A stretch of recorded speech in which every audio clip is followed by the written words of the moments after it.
What would you do if your entire family decided your worth ended where your ambition began? I'm Mackenzie Wilson, and for 32 years I lived two completely different lives, one they could see and one they never even bothered to ask about. Last weekend, I stood at our annual Wilson family reunion wearing the same modest sundress I always chose for these events. Minimal makeup, no flashy jewelry, just enough to blend in. Aunt Patricia, my father's sister and lifelong social tyrant, spotted me first. Her gaze swept over me like I was part of the floral arrangement. "Poor girl," she said loudly, sipping from her mimosa. "Still a secretary, bless her heart." Laughter followed. My cousins, my uncles, even my mother gave a tight smile. What none of them knew was that just 2 days before I had signed a contract that made me the final decision-maker in a $100 million deal that their crumbling business desperately needed to survive. That I was the CEO of Horizon Innovations, a tech firm currently valued at $350 million. But I didn't flinch, because I had learned something long ago: people like that don't see what they don't believe in. And my family never believed in me. Growing up in the Wilson household in Connecticut meant one thing: you were either born to lead the family empire or born to stay out of the way. Our 5-bedroom colonial looked like a magazine spread white pillars, manicured hedges, success painted into every inch of siding. But behind closed doors, warmth was rare, especially for me. My parents, Rebecca and Richard Wilson, built Wilson Enterprises, together real estate developers, with a once glowing reputation and a love for legacy. That legacy, of course, was meant to pass to my brothers. Nathan, the eldest, was 6 years older and hailed as the strategic genius. Bradley, the middle child, could sell snow in a blizzard. Christopher, just 2 years ahead of me, was the charmer, the golden boy who could do no wrong. And then there was me. I was the girl, the afterthought, the one they praised when I kept quiet and criticized when I didn't. Family dinners weren't about food, they were board meetings. The boys pitched ideas. My parents critiqued. I sat silently until I was old enough to try joining in. "I've been thinking about our market strategy," I said one night at 16 after weeks of preparing a full analysis in a neat blue folder. "I found some inefficiencies here, or some ways we could save and maybe restructure our marketing." They looked at me like I'd just announced I wanted to be a magician. "That's very creative, Mackenzie," my father said after a long pause. "But business is more complicated than you understand." Nathan chuckled. "Maybe you should stick to the school dance committee, or planning the charity bake sale," Bradley added. Even Christopher, who always seemed the most sympathetic, just winced and said, "Nice try, Mac, but you're missing the fundamentals." Then came Aunt Patricia, finishing the demolition with her signature sip and sneer. "You really ought to guide her toward more suitable interests, Richard. Pretty girls shouldn't play with spreadsheets. They should find husbands who know how to manage those things." They all laughed. I didn't. I gathered my folder, my courage in tatters, and I left the table. That night, I stood in my childhood bedroom, staring at the reflection of a girl who just wanted to be taken seriously. And I made a promise I would never again ask for their belief. I would earn my own, and I would become someone they couldn't ignore even if they tried. The only person who ever took me seriously back then was Grandma Eleanor, my dad's mother. A quiet woman with steel in her spine and secrets in her silence. She'd run the books for her husband's business for 3 decades without ever being credited. But with me, she didn't hide her wisdom. They underestimate quiet waters she used to whisper when we sat alone. But deep rivers move with purpose. When she passed, I was 22. She left me a modest inheritance, barely enough to finish school. But what mattered more were her handwritten notes tucked between the bank documents. "I believe in you," Mackenzie once said, "even when they don't." Those words carried me through what came next. College was my great escape. Not Yale or Harvard like my brothers, just a state university. My parents were embarrassed by the choice, but relieved it wasn't expensive. "Maybe she'll find a nice husband," I heard my mother tell Aunt Patricia at a dinner party. They had no idea I was double majoring in business and computer science, that I was working 2 jobs to cover extra courses, that I had already started mapping out the bones of an idea, an idea that would one day become Horizon Innovations. I didn't tell them. Not yet. I let them believe what they wanted to believe. And that belief was simple. Mackenzie was just a girl good for making coffee and answering phones. The real business, that was men's work. But what they didn't know was that the secretary was just getting started. While they laughed at my executive assistant title, I was coding the foundation of a business that would one day determine their fate. Sophomore year of college changed everything. That's when I met Professor Diana Lawrence. She wasn't just a professor, she was a former tech executive who had scaled and sold 2 companies before her 40th birthday. She had this presence about her sharp suits, sharper wit, and a way of looking at you like she already knew who you'd become. She saw something in me I hadn't fully owned yet. "You see what others miss, Mackenzie," she said after I presented a case study in class. "Patterns, opportunities, solutions. That's a founder's brain." No one had ever called me that before. Founder. The word lit something in me, a truth I had buried under years of forced modesty. With Diana's guidance, I began charting the problem that had always been right in front of me. Real estate was stuck in the past. Outdated processes, slow communication, disorganized data, and I knew exactly where the cracks were because I had grown up watching them widen at Wilson Enterprises. After college, I took what seemed like a modest job executive assistant at Tech Forward, a mid-sized software company in Boston. My family sighed with relief. At least I was settling into something stable. Aunt Patricia sent me a congratulatory card that said, "Finally found your lane. Proud of you for real." They had no idea. In truth, I joined Tech Forward's business development team under a quiet mentorship from the COO, who let me sit in on client strategy meetings and attend every cross-department huddle I could sneak into. I volunteered for everything: extra reports, market research, product feedback, anything that taught me how tech disrupted industries and how it could be applied to real estate. 6 months in, I pitched a prototype for a real estate project tracking tool to my manager. It streamlined compliance tracking, contractor workflows, and budget timelines. He called it ambitious but unproven, so I built it myself. Nights, weekends, lunch breaks, I coded alone in my apartment, learned design software, and posted anonymous questions to programming forums under the handle East Coast Coder. That's how I met Allison Reed. She was a brilliant software engineer from California who answered one of my questions in depth. One answer turned into a thread, then DMs, then Zoom calls. We met in person at a tech conference in San Francisco. Over burnt coffee and cold pastries, we talked for 4 straight hours. "The system you're building," she said, eyes locked on mine, "is what every mid-level developer needs, but doesn't know how to ask for. Problem is," I said, "I can't find anyone to help build it or fund it." Then maybe, she said, we build it ourselves. That casual remark became the origin story of Horizon Innovations. We spent the next 6 months working from our apartments, bouncing between part-time gigs and ramen-fueled all-nighters. I told my family I'd been promoted to an executive assistant for a private investor, hence the travel, the erratic hours, the missed reunions. They didn't blink. Nobody asked what I was actually doing. We pitched 27 investors before someone said yes: Samuel Grant, a retired tech mogul who disrupted the insurance industry back in the 2000s. "You're not chasing a trend," he said after our pitch. "You're solving a problem you understand. That's what I bet on." He gave us $250,000 for 15% of our company.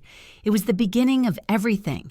We leased a tiny office in a sketchy part of San Francisco, hired 2 recent grads who were desperate for experience and willing to accept equity instead of salaries, ate microwaved mac and cheese for 6 months straight. There were moments I thought we wouldn't make it, like the time a critical database error deleted 3 weeks of client data during a beta test, or when we couldn't make rent and I secretly covered the shortfall with my remaining inheritance. But then something shifted. Our platform helped a Phoenix-based real estate developer catch a regulatory issue before it triggered a $1.2 million fine. They were our first success story. Word spread. By the time we hit our 10th client, I was flying to New York to finalize contracts and still showing up at family Christmas, pretending to stress over filing someone else's calendar. Still answering phones sweetheart Aunt Patricia asked that year. I nodded. Something like that. What I didn't say was the phones I answer now ring with opportunity. By year 3, Horizon had grown from 4 scrappy dreamers to a 50-person team. We moved to a high-rise downtown with a view of the Bay Bridge. Our platform became an industry must-have, and no one in my family had a clue. Why? Because I didn't want them to. Not yet. I wasn't building Horizon just for success. I was building it for proof, for the quiet 16-year-old girl with a blue folder full of ideas and no one at the table to listen. I wasn't ready to share it with them until I couldn't be ignored. It started with a single text from my mother.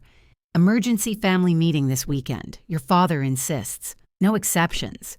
I stared at the message for a full minute. My parents weren't the type to use words like emergency lightly. They avoided drama, always favoring appearance over honesty even when things were falling apart. So I knew this had to be serious. What I didn't know was that the crisis would involve me in ways no one could have predicted. At the time, Horizon Innovations was closing in on a massive opportunity and international expansion that would put our tech in municipal contracts overseas. My team and I were burning the candle at both ends to hit aggressive timelines. There was no room for distractions. Still, I booked a flight to Connecticut, told my co-founder Allison I'd be offline for the weekend and braced myself for whatever family emergency meant this time. I expected divorce papers, a medical diagnosis, maybe even something scandalous about Aunt Patricia. What I walked into was worse. My father looked 10 years older than the last time I'd seen him. His eyes were tired, his posture slumped. My mother sat beside him, one hand white-knuckled over his. My brothers were scattered around the living room, tense, pale, quiet. It was Bradley who finally broke the silence. Westlake failed. I blinked. What? The development Christopher clarified, avoiding my gaze. The project was supposed to carry us through next year. Cost overruns, contractor issues, compliance violations, Nathan added bitterly. A perfect storm. I sat down, stunned. Westlake had been Wilson Enterprises' crown jewel, a massive mixed-use property they'd been hyping for 2 years. How bad is it? My father cleared his throat. We're looking at bankruptcy if we can't find a buyer or major investor within the next 2 weeks. My mother's voice was barely above a whisper. We've already taken second mortgages on both houses. My stomach turned. Wilson Enterprises, the family fortress, was crumbling. The same company that had dismissed my every idea. The same empire that had laughed me out of the dining room table. I listened silently as my brothers fell into a blame game. Nathan accused Christopher of rushing the timeline. Christopher blamed regulatory red tape. Bradley tried to mediate, but only added fuel to the fire. All I could think about was the bitter irony. Everything they were describing, contractor mismanagement, compliance, chaos, timeline drift, was exactly what Horizon's platform prevented. What's the plan? I asked, finally trying to keep my voice neutral. My father looked down, ashamed. There's an offer from Maxwell Incorporated. My breath caught. Maxwell. Predatory, ruthless. Known in the industry for buying distressed companies, gutting their assets, and discarding the rest. That's corporate execution, I said before I could stop myself. Everyone turned. What would you know about it? Aunt Patricia sneered from her seat in the corner. Before my father could speak, my mother interjected. There's a second offer, a newer one, from a group called Aurora Capital. I froze. Aurora, a wholly owned subsidiary of Horizon Innovations. The family was being rescued by my company. They've offered $100 million, my father continued. Much better terms than Maxwell, but we haven't met their CEO yet. The final decision will be made tomorrow after a presentation with the leadership. My pulse thundered in my ears. They didn't know. Aurora's head of investments, James Harper, had unknowingly been negotiating with my family for weeks. I'd kept my name out of all public documents. To them, I was still a secretary, until now. "Where are you staying tonight?" my mother asked gently. "In town," I said. "Hotel. Nonsense. Stay here. We need the family together." I nodded mechanically, but my mind was already miles away, because tomorrow morning they would walk into a conference room expecting to meet a faceless investor. Instead, they'd meet me, the secretary, the daughter they never listened to, and this time I wouldn't be quiet. There's a moment right before a storm breaks where everything stands still. That's what it felt like as I stood alone in the conference room of the Westin Hotel overlooking the Connecticut skyline. In just minutes, my family would walk through those doors expecting to meet the mysterious CEO of Aurora Capital, the last hope to save Wilson Enterprises. What they didn't know was that she'd already arrived.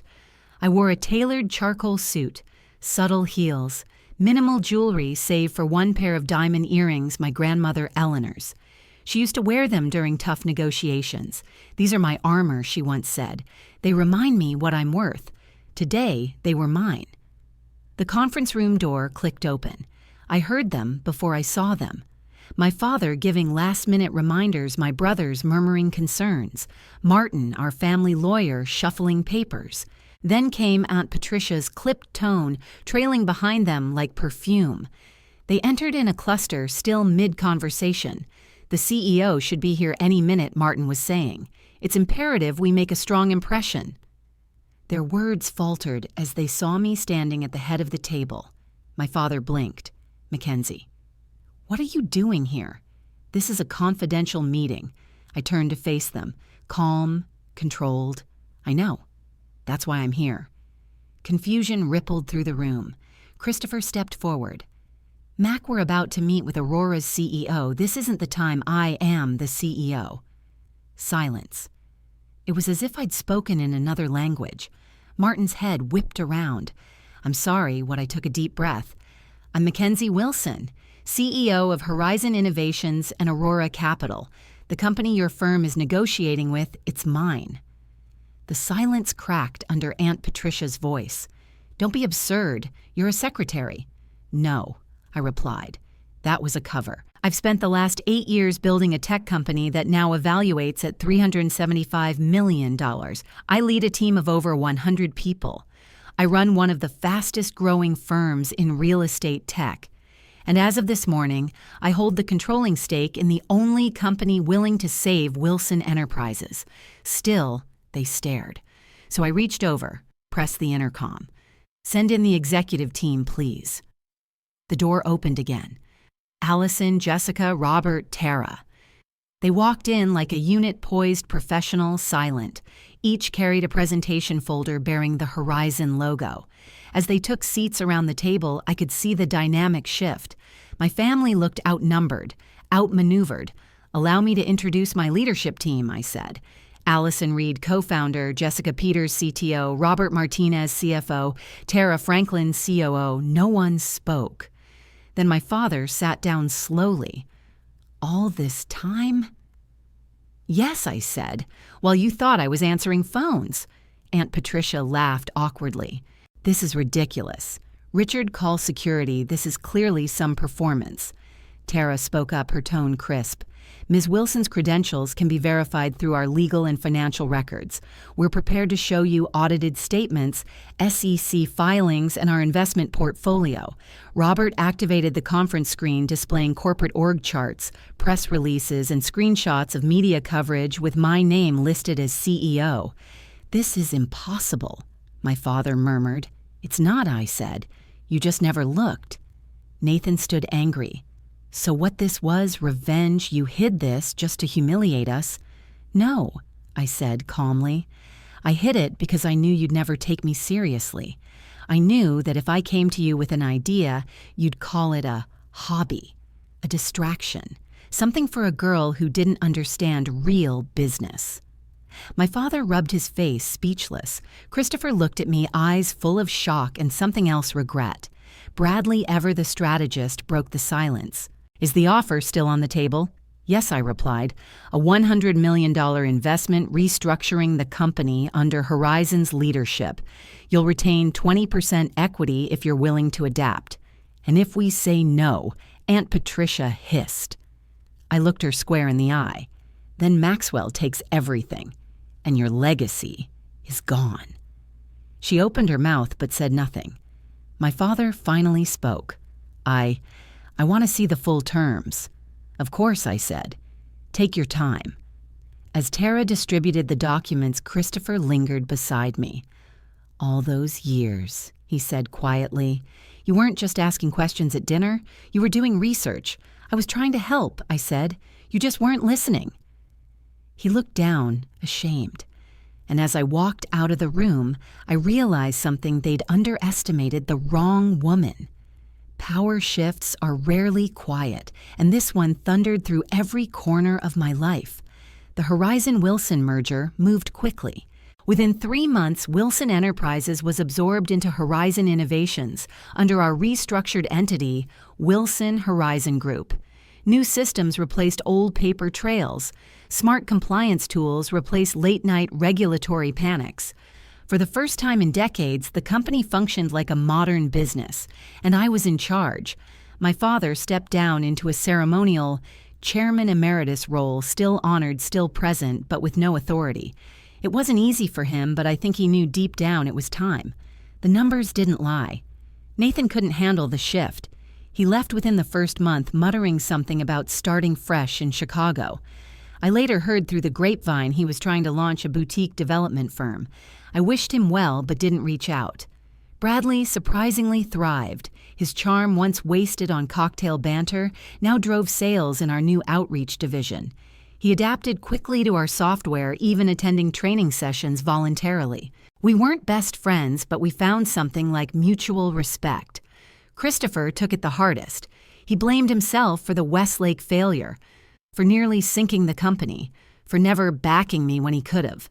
But eventually, he joined our community development arm, ironically the one place where his passion for revitalizing neighborhoods aligned with our mission. I enrolled him in an executive MBA program, quietly covering half the cost through a leadership scholarship we created in Grandma Eleanor's name.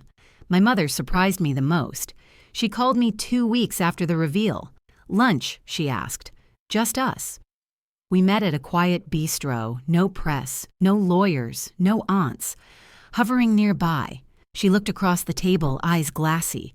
I failed you, she said, no preamble. I stayed quiet. I let others tell you who you were. I stood by while they dismissed you. I did it because I did the same to myself, and then she told me her story. How she gave up a promising marketing career because her mother told her real women don't chase titles. How she poured herself into family and facade, convincing herself that it was enough. How did you build all this? She asked, blinking away tears. 1 brick at a time, I said. That day she asked to help. She now volunteers with women entrepreneurs, teaching them branding and public speaking. Watching her rediscover herself felt like watching a garden finally bloom after decades of drought. Aunt Patricia. She remained Aunt Patricia, bitter, cutting, convinced I had somehow cheated the system with luck and charm, but her voice no longer held weight. No one catered to her digs or nodded at her snide comments. I had outgrown the need to fight her. Instead, I focused on building forward. 6 months after the merger, we held an integration event at the newly renovated headquarters, now rebranded as Wilson Horizon Tower. The atrium buzzed with new faces, old names, and a shared energy we hadn't felt in years. Allison stood beside me, smiling at the crowd. Not bad for a secretary, she whispered, bumping my shoulder. I laughed, really laughed in a way I hadn't in years. Across the room, I spotted my father arriving solo. My mother was at a mentoring event with her entrepreneurship group. That alone made me smile.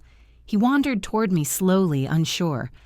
Thought I should see what you've done with the place. I nodded. Better than before? He glanced around. More alive. There was a pause. I read the quarterly report, he said, hands in his pockets. You brought Westlake back from the edge, cleaned it up, finished it under budget. It's not just me. We've got the right people now. He looked at me, eyes softer. You're right. And I should have said this earlier, but your grandmother would be proud. My breath caught. She always said you had the best business mind in the family. I didn't believe her. I should have. It wasn't an apology, but it was the closest I'd ever get, and I took it. That night, as the party wound down and guests trickled out, I sat in my office overlooking the city. Christopher knocked. Got a minute always. He stepped in, hesitated, then closed the door behind him. I wanted to say something. I braced myself. I was wrong, he said. Not just about Westlake, about you. I didn't speak up when I should have, and I let myself believe you were content being small because it made me feel safer. I swallowed hard. You weren't cruel, I said, but you were complicit, I know. He looked down. I want to change that. Not just in work, but can we be real family again? I thought about it, about the quiet dinners, the dismissive laughs, the 16-year-old me clutching a blue folder and fighting tears. I think we're getting there, I said softly. It won't be what it was, but maybe that's a good thing. He nodded, and for the first time, it felt like a beginning, not a repair. Success tastes different when no one sees you earn it. For years, my victories were private, celebrated quietly in my San Francisco apartment or with my team on late-night Zoom calls. While the world thought I was just a secretary, I was signing million-dollar contracts, mentoring young women in tech, and building something lasting. But now I was seen, fully, publicly, and that changed everything. After the integration was complete, I stepped into the spotlight. No more initials on press releases, no more dodging conference invites or avoiding LinkedIn tags. I gave my first keynote address at a real estate innovation summit in New York, standing under a banner that read, "The future is female and fully funded." That speech went viral, not because it was flashy, but because it was true. I was called a secretary for 8 years, I told the audience. Not because I was one, but because people needed a label to make sense of my quiet ambition. After that, messages flooded in. Women in their 20s, mid-career professionals, even retirees, all saying the same thing, your story is mine. So I founded the Eleanor Wilson Foundation in honor of the woman who first whispered, "Deep rivers move with purpose." The foundation provides seed funding, mentorship, and strategic coaching to women launching tech ventures, especially those dismissed by the very people meant to champion them. At our first event, my mother took the stage. She wore a Navy power suit and spoke with a confidence I'd never seen before. "It's never too late to support your daughter," she said, choking back tears, "or to become the woman you once dreamed of being." Even my father helped organize a scholarship fund in Grandma Eleanor's name, writing the first check with a quiet reverence that told me he finally understood the legacy he'd almost overlooked. We weren't a perfect family now, but we were at last a truthful one. Not everyone changed. Aunt Patricia still held her posture like a royal decree, muttering about young people and their startups at every holiday dinner. But even she stopped calling me secretary. Now it was Ms. Wilson. That was enough. Therapy helped me unpack the weight I'd carried for years.